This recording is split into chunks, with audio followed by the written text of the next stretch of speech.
As the child grows, mashallah, do you know what? Life is extremely difficult, extremely difficult, extremely difficult. When you were born, you came to this world. This world is full of obstacles and tests. It is a testing ground. It's like a school. Every week you have an examination at the school. Every week you have a test. Every day some people have tests. If you go to a top private school, they will test you every day what you did yesterday. So this is the best. The dunya, Allah is going to test you one after the other. Every day you will be tested what you did, what you learned the previous day or earlier in that day, or what you know. Allah will test you. Allah says, وَلَنَبْلُوَنَّكُمْ Surah Al-Baqarah. I'm sure you've heard this verse. I just said one word. You know, Arabic language, a lot of you might understand a little bit. But when Allah says, نَبْلُوكُمْ, it means we will test you. And when He says, لَنَبْلُوَنَّكُمْ, He is emphasizing it so strongly. We will definitely test every single one of you. It's going to be test after test after test. That's why you are on earth. Everyone seated here, including myself, we have issues we need to deal with. You have issues. Health issues we've all struggled with. Whether it's a cough, no matter what it is, we've all struggled with. Health issues. Nobody here can say, I've never had a health issue since I was born up to today. Go and ask your mother. Maybe when you were little, you were a colic child. Maybe you used to scream. Subhanallah. This is the plan of Allah. Why? Because Allah wants to test you. What are you going to do? Some of us, when we are tested, we get angry. Some of us, when we are tested, we get depressed. Allah says, no. There's no point in getting depressed. No point in getting angry. We could not all go to top schools. Agreed?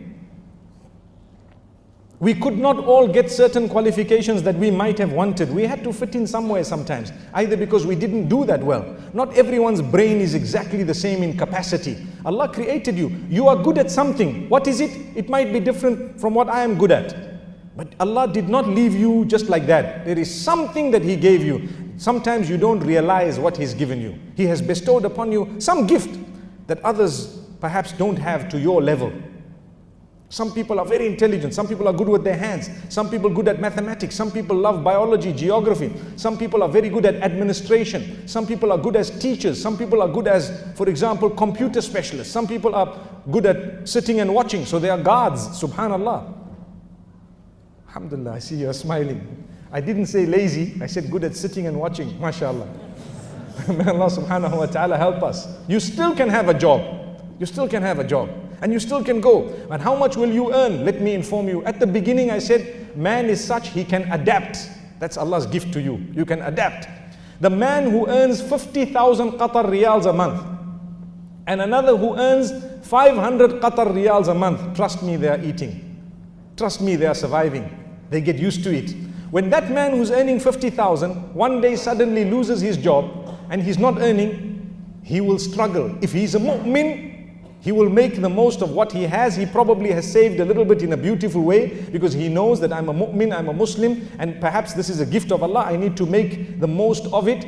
And if he is not a mu'min, or his iman is weak, he will start to cry, he will become depressed, he will become upset, he will not be able to survive, not realizing that the one on the street who is wearing a uniform and sweeping, he's happy. Assalaamu Alaykum, he's looking at you.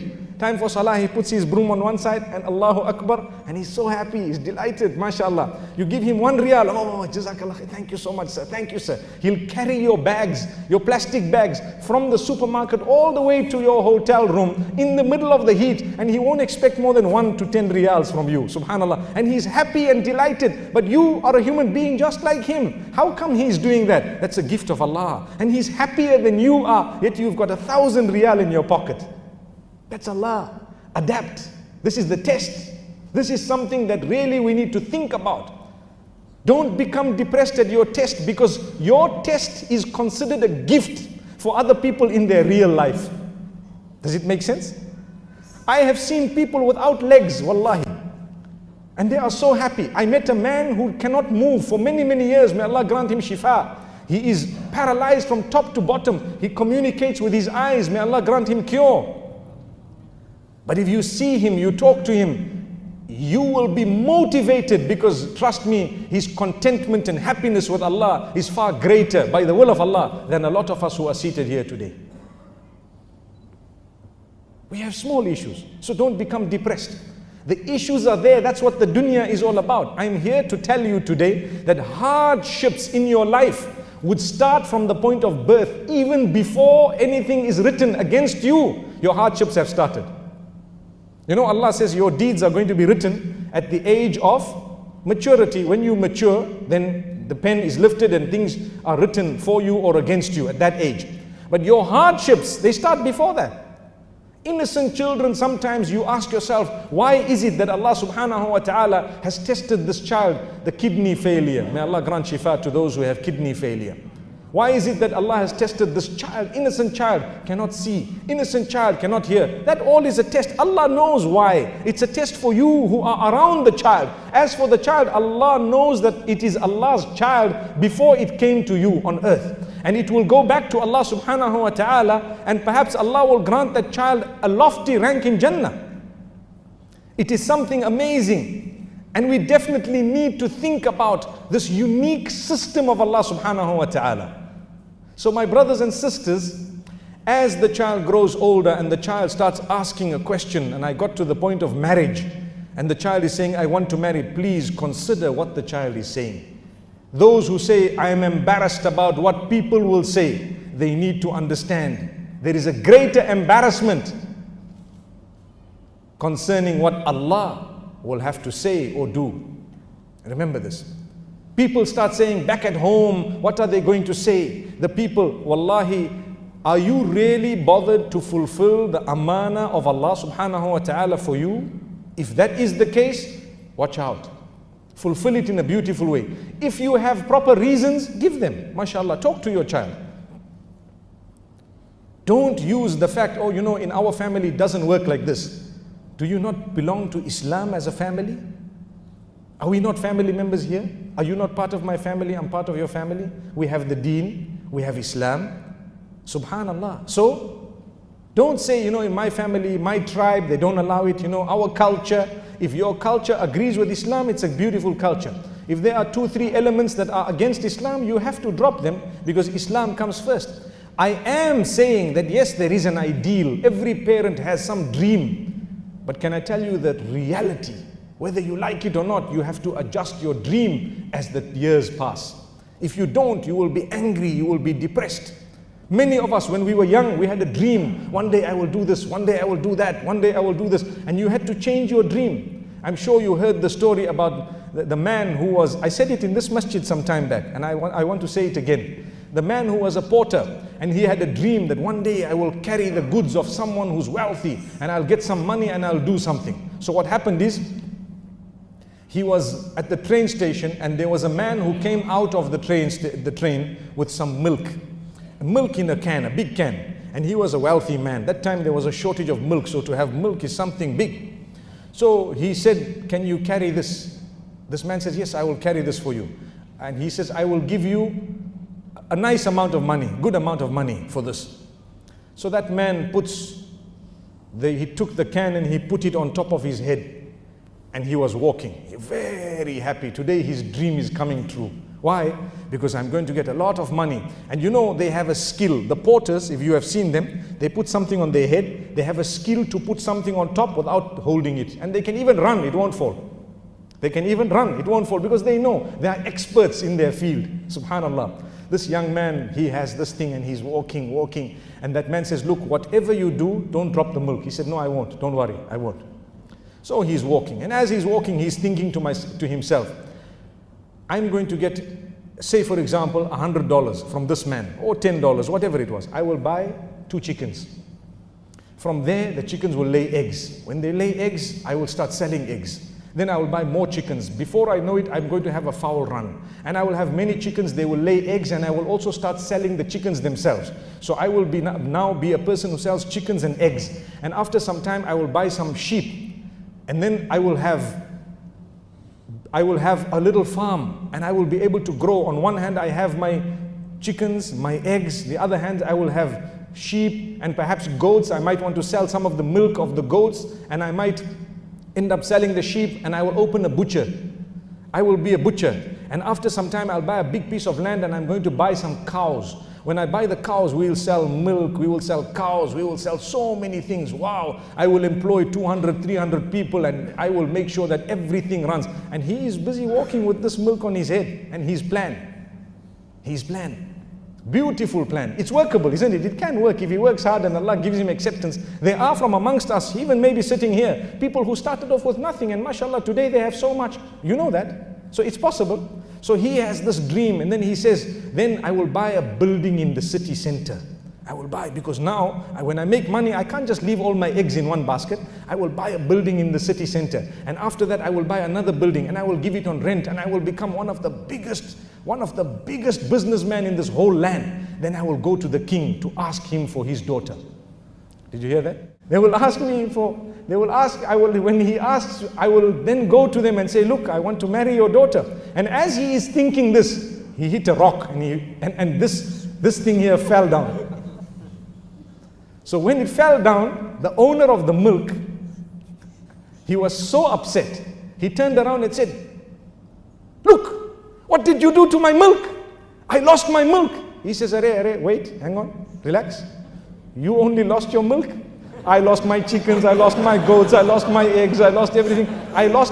So many people lost their jobs. And at the same time, I even lost a wife.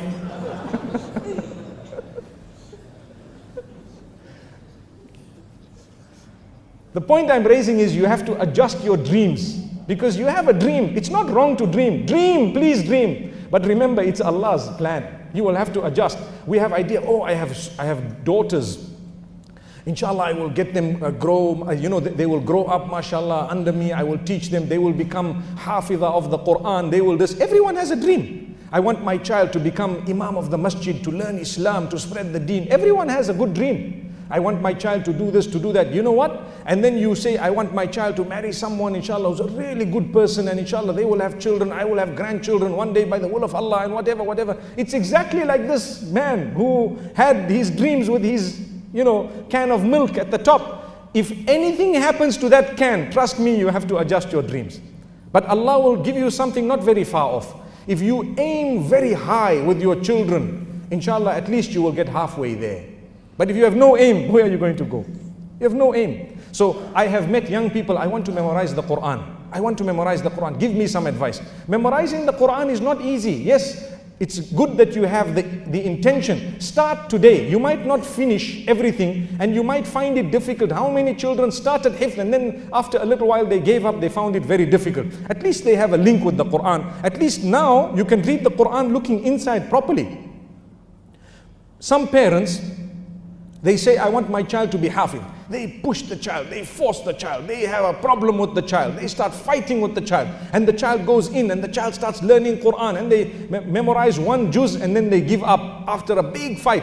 You don't realize that while I was trying to make my child a full hafiz, at least now they can read the Quran very beautifully looking inside. That's a bonus. That's a bonus. Have you thought of it? But if you didn't even plan that, they wouldn't even have achieved this much. So life is filled with hardship, one after the other, tests. You have to adjust your dreams.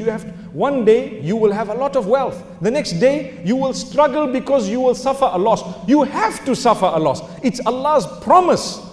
Because that verse that I was reading in Surah Al-Baqarah where Allah says, وَلَنَبْلُوَنَّكُمْ, you know what He speaks about in there? بِشَيْءٍ مِّنَ الْخَوْفِ, I will definitely test you. Some days you will be inflicted with fear, khawf. Fear of what? All types of fear. You are scared. Look at the people in some of the lands around us. May Allah protect our lands. May Allah grant them ease and goodness. Innocent people, they were living. They had nothing. Nothing was happening. They weren't interfering with anybody. They had to run away. Their homes were destroyed. Everything happened. They found to be refugees all across the globe. What happened to them? Take a lesson. We are concerned. We want to see solution. We are Muslimin. We want a stop to all the fighting and killing. That's how it's supposed to be. That's what we make dua for. Sometimes there is confusion. We don't even understand what's going on. That's how much confusion there is. But the lesson to learn is those people, a lot of them had more comfortable lives than you have today. Do you realize that? What happened? Allah says we tested them. We tested them. They adapted. They went. They came. Those people who were living in air condition, those people who had beautiful beddings, they were found later on to be in camps of refugees where they don't even have a blanket. But they got used to it. Allah gifted them by allowing their bodies to adjust, by allowing their system to adjust. You have to adjust. If you don't, you get depressed. You become sick. You suffer a sickness, a mental disease, because you did not adjust. You have to adjust. When you lost your job or your salary went down or they were retrenching people and you had to go, for example, don't be depressed. Make the most of what you have. Some of the people who are the healthiest and wealthiest are from among those who one day they suffered a dip and then they came up.